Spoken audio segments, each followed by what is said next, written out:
Good morning students. Had your breakfast? In previous class we have studied about states of matter, right? In states of matter there are the smallest particles and those particles are called as. In today's class we are going to study about those particles. Even like you, our great philosophers of India and Greece were also wondering, what are those smallest particles called as? Now let us see a video about that Indian philosopher who also wants to know about it.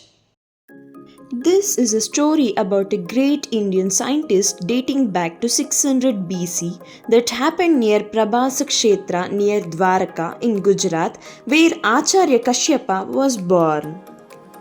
Once on his holy expedition to Prayag, Kashyap saw thousands of devotees littering the streets with flowers and rice grains, which they presented at the temple as a symbol of respect. Fascinated by the broken grains of rice spread on the streets, he started collecting them. A crowd gathered around and asked him that why he is collecting the leftover grains that even a beggar will not eat.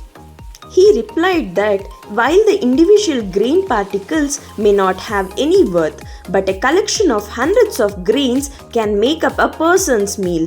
The collection of many such meals could serve an entire family and ultimately would feed the entire mankind. Therefore, even a single grain of rice is as important as all the valuable riches in this world.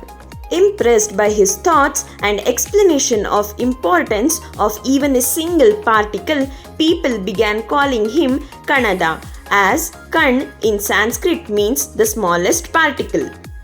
Kanada was walking with food in his hand, breaking it into small pieces when he realized that he was unable to divide the food into any further parts. From this moment, he conceptualized the idea of a particle that could not be divided any further.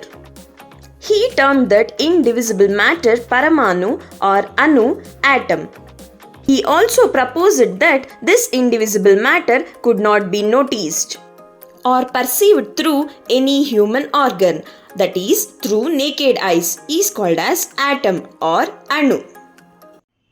So students, this is how our Indian philosopher and scientist Maharshi Kashyap was renowned as Maharshi Kanad, and he was the first person to introduce the system of atom which is called as paramanu. Let us meet in next class. Thank you.